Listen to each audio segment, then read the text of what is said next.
Le garçon qui valait moins qu'un pagne troué. Il est revenu, et cette fois, il ne demande plus rien. Il choisit. Il regarde. Il parle peu. Mais tous sentent qu'un vent de règlement souffle sur Djekonu. Ce n'est plus le mendiant d'hier, c'est le juge silencieux d'aujourd'hui. Main qui écrit paume foncée. Il n'avait pas de nom puissant. Pas de père connu. Et encore moins d'avenir dessiné. Dans les ruelles rouges du quartier Djekonu, Yann Kofi n'était qu'un petit misérable avec des rêves trop grands pour ses poches trouées. On le voyait souvent assis au carrefour du marché, une chemise rapiécée sur le dos, un vieux cahier dans les mains, où il écrivait des chiffres, des mots, des plans. Personne n'y prêtait vraiment attention. Toi aussi tu veux devenir qui? Bill Gates raillait le vendeur de beignets. Petit, les pauvres comme toi, ça rêve debout et ça meurt assis, disait un chauffeur de taxi en le contournant. Mais Yann, lui, gardait le silence. Il observait. Il notait. Il croyait. Et surtout, il aimait. Il aimait Mireille Adjoa. Une fille du quartier, peau claire, lèvres brillantes, fossile qui frôlait les nuages. Elle n'aimait pas marcher. Elle ne supportait pas la chaleur. Elle voulait une vie climatisée, comme elle le disait si bien. Yann et Mireille, c'était l'histoire étrange d'une étoile tombée dans un caniveau. Elle, brillante, exigeante, toujours bien mise. Lui, discret, silencieux, rêvant plus qu'il ne parlait. Mais elle aimait qu'il l'écoute. Et il l'écoutait toujours. Jusqu'au jour où il lui dit : « Je vais partir. J'ai trouvé une opportunité, mais je dois quitter Abidjan. Je reviendrai, c'est promis. » Mireille l'a regardé avec un sourire moqueur. Elle a sorti son téléphone dernier cri. Puis, elle a dit une phrase qui allait le marquer pendant des années. Pauvre ici, pauvre ailleurs. Moi je ne suis pas une promesse. Je suis un projet. Et tu n'en fais plus partie. Et sur ces mots, elle l'a quitté. Sans larmes. Sans explication. Sans retour. Bougie 8 ans plus tard. Le quartier de Djekonu avait changé. Pas totalement, mais assez pour que les anciens commencent à dire. Ce n'est plus comme avant, les jeunes maintenant, ils n'ont pas de respect. Mais ce jour-là, il y eut un silence étrange. Vers midi, une voiture noire est entrée sur la place du marché. Pas une vieille 504 déglinguée. Non. Une berline étrangère, brillante comme une promesse, avec des vitres teintées qui reflétaient le soleil d'Abidjan comme un miroir du passé. La voiture s'est arrêtée. La porte s'est ouverte. Et il est descendu. Yann.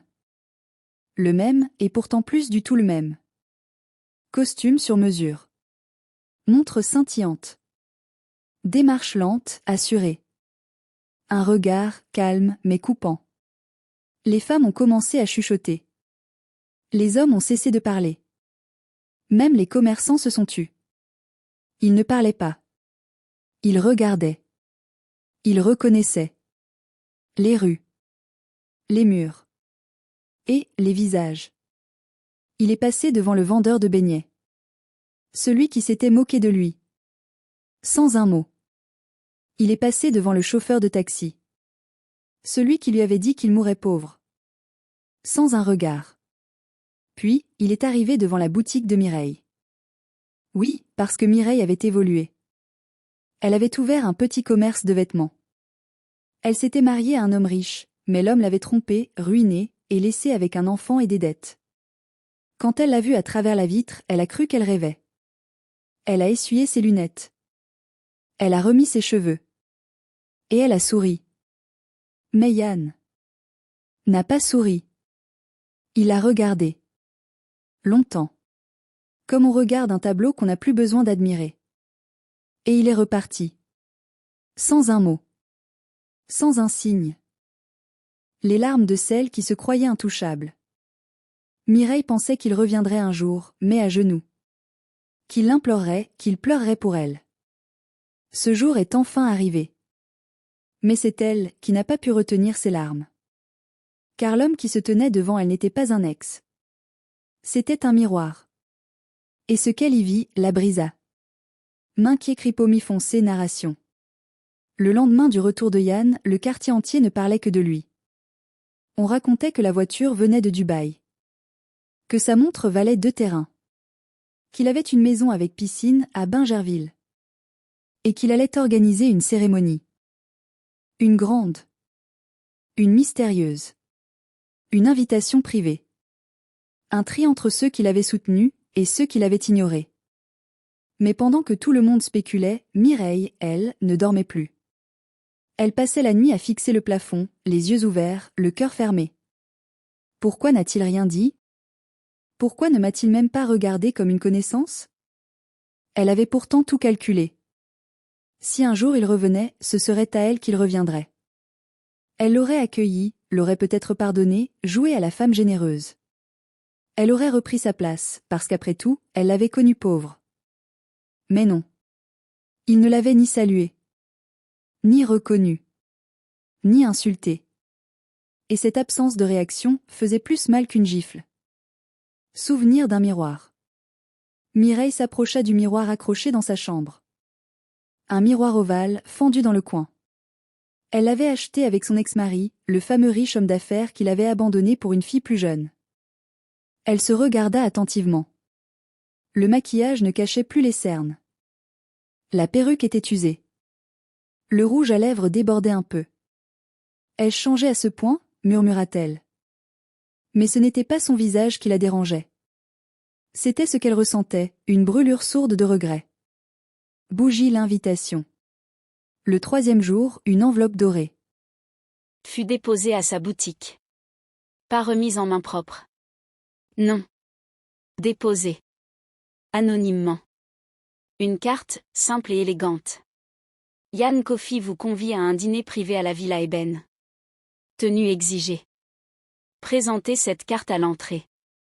Un seul invité autorisé. Elle sentit son cœur bondir. Elle courut chez la coiffeuse. Fit ses ongles. Loua une robe rouge à sequins. C'est le moment. Il m'a vu. Il m'a testé. Il veut que je vienne. Peut-être qu'il veut me récupérer. Peut-être que... Mais une petite voix, au fond de son ventre, disait autre chose. Un frisson. Lune croissante la Villa Ébène. La Villa Ébène était perchée sur une colline. Un portail immense. Des gardes habillés comme des agents secrets. À l'intérieur, des lumières chaudes. Des musiques douces.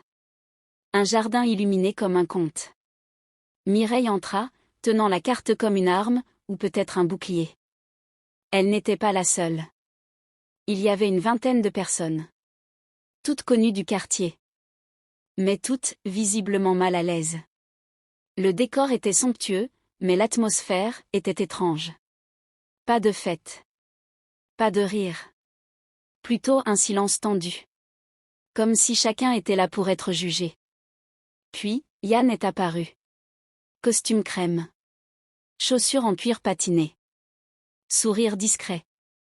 Il les regarda tous, un par un. Et dit d'une voix posée. Merci d'être venus. Vous avez tous croisé ma vie. En bien ou en mal. Ce soir, je ne suis pas là pour régler mes comptes. Je suis là pour poser des questions. Un murmure parcourut l'assemblée. Yann se tourna vers le vieux vendeur de beignets. Quand j'étais affamé, vous m'avez dit que je n'avais qu'à aller mendier. Dites-moi, aujourd'hui, qui vend plus, vous, ou votre voisin qui m'a offert un jour un petit pain gratuit? Puis il passa au chauffeur. Puis à une ancienne enseignante qui l'avait humilié. Puis, à Mireille. Silence. Elle se leva, fière, poitrine bombée. Yann, je sais que j'ai été dure. Mais je t'ai connu avant tout ça. Tu étais rien, je t'aimais déjà. Le carnet noir de Yann Coffey. Yann n'est pas seulement revenu pour revoir les visages du passé. Il est revenu avec un carnet. Un carnet noir. Chaque nom qu'il y a inscrit a une histoire, une dette, une vérité. Mais certaines pages ont été écrites avec du sang. Main qui écrit Pomi foncé narration, version longue 5+ minutes.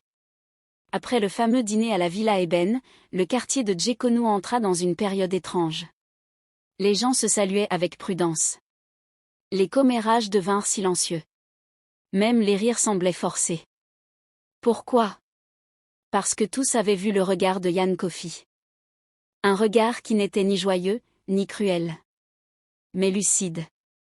Un regard de quelqu'un qui sait. Qui a noté. Qui n'a pas oublié.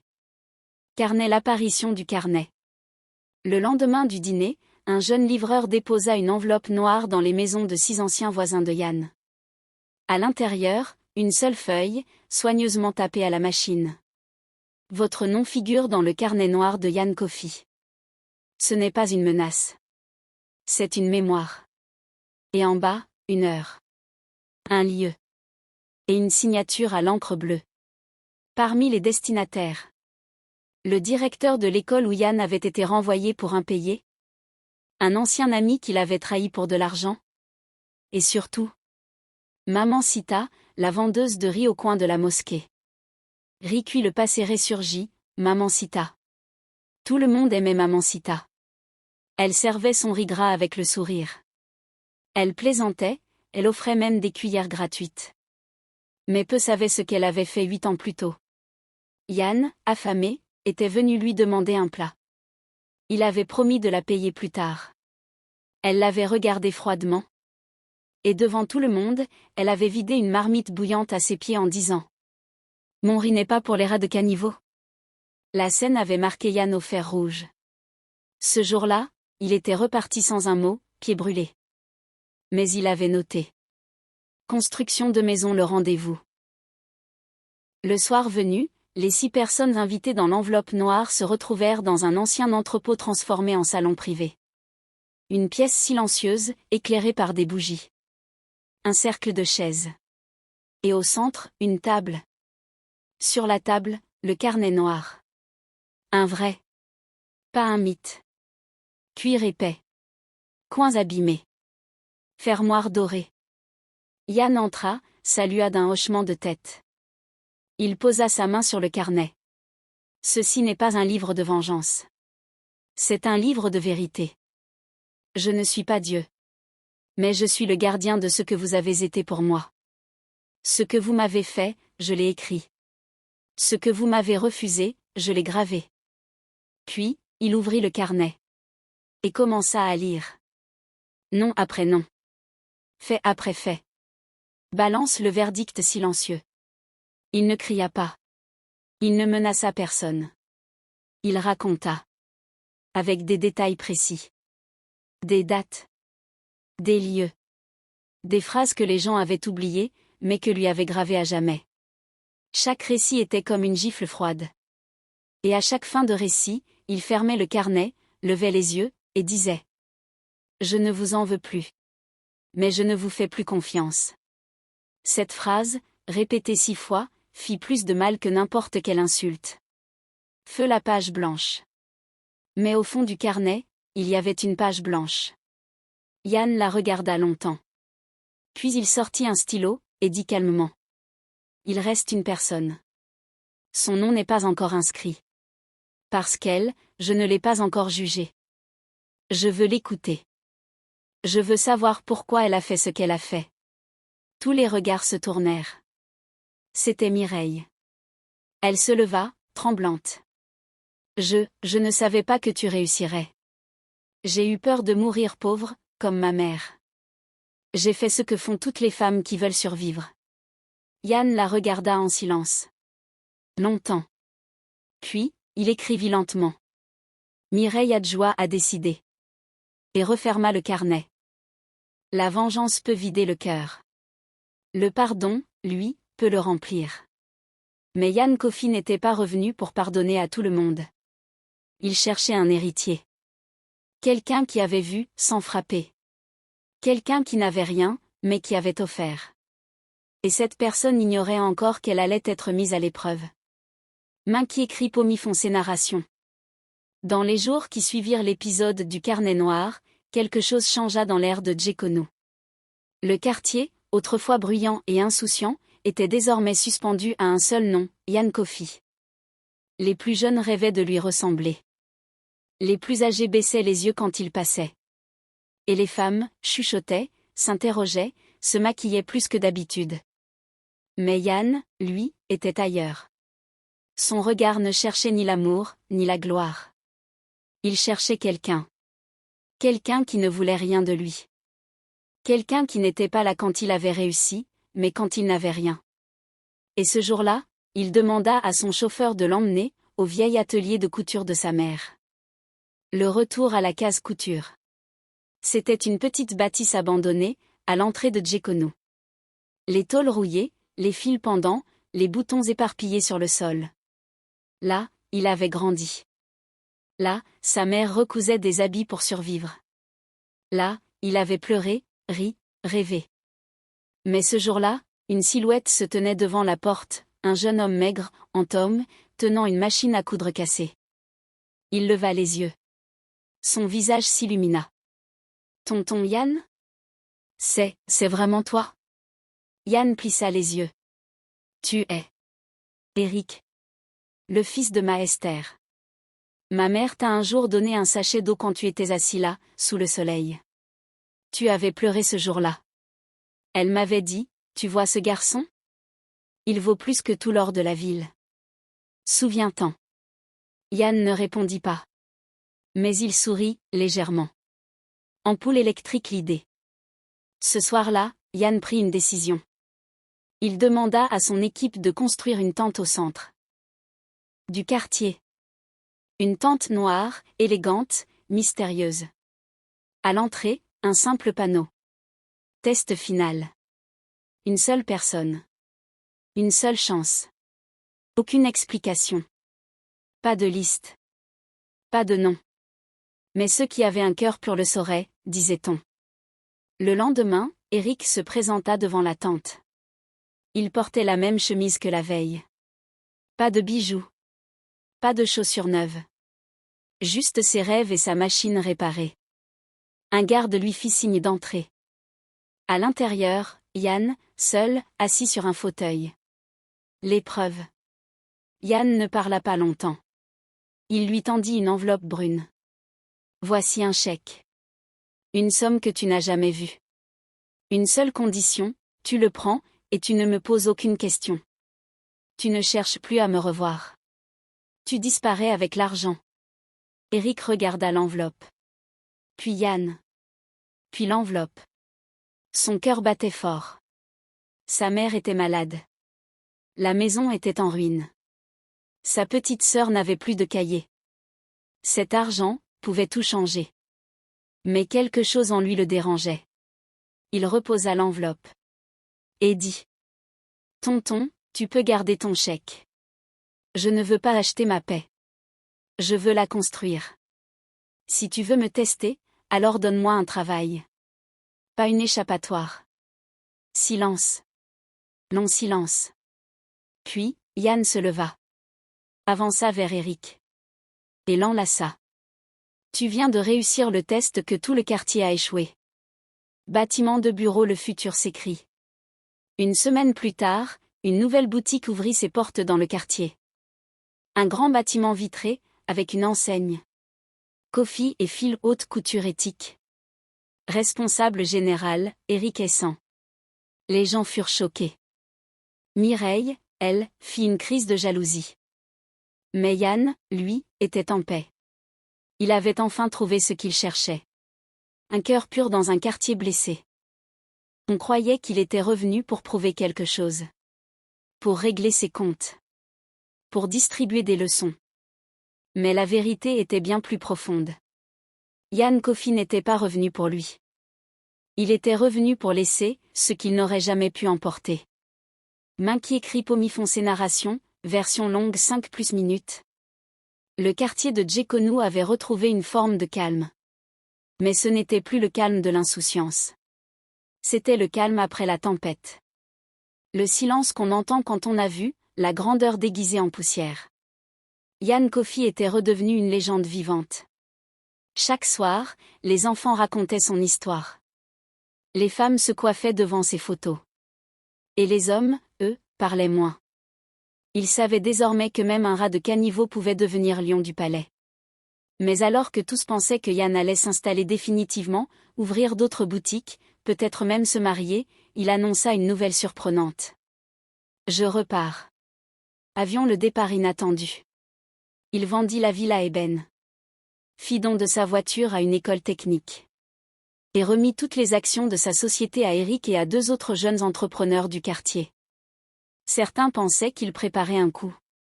Il va créer un empire ailleurs. Il a une autre famille qu'il cache. Il veut effacer ses traces. Mais personne ne devinait la vérité. Lettre d'amour, une lettre, un secret. Un matin, Mireille reçut une lettre. Pas une lettre d'amour. Pas une demande de pardon. Juste une vérité nue, manuscrite, à l'encre noire. Astérisque Mireille. Je suis revenu parce que je n'ai plus beaucoup de temps. Ce que je vais te dire, tu es libre de le partager, ou pas. Il y a 2 ans, on m'a diagnostiqué une maladie incurable. On m'a donné entre 3 et 5 ans. J'ai utilisé 2 de ces années à me soigner, me battre, courir après l'impossible. Puis un jour, j'ai compris. Ce qui compte, ce n'est pas ce qu'on emporte. C'est ce qu'on laisse derrière. Alors je suis revenu. Pas pour me venger. Mais pour m'assurer que le petit garçon que j'étais ne soit pas mort pour rien. Astérisque. Bougie le dernier soir. Personne ne le vit partir. Pas de foule. Pas d'adieu. Juste une silhouette dans l'ombre, une valise, un manteau beige. Mais quelques semaines plus tard, une nouvelle fit le tour de Djekono. Yann Kofi est mort. Dans une clinique discrète de Casablanca. Sans bruit. Sans caméra. Sans luxe. Juste avec un sourire sur le visage, selon l'infirmière qui l'a accompagné jusqu'au bout. Colombe l'héritage. Mais il avait tout prévu. Avant de partir, il avait demandé qu'on ouvre un petit coffre scellé, 3 jours après sa mort. À l'intérieur. Une clé. Une enveloppe. Et une autre version du carnet noir. Mais cette fois, les pages étaient blanches. Sur la couverture, il avait écrit à la main. À remplir avec les bonnes actions. La clé ouvrait une bibliothèque communautaire, construite en secret. Et l'enveloppe contenait les statuts d'un fonds de bourse scolaire pour les enfants du quartier. Nom du fonds. Les Invisibles de Djekono. L'épitaphe. Sur sa tombe, il n'y avait ni statue, ni marbre, ni or. Juste une simple plaque en pierre noire. Avec une phrase gravée en lettres blanches. Il est parti pauvre.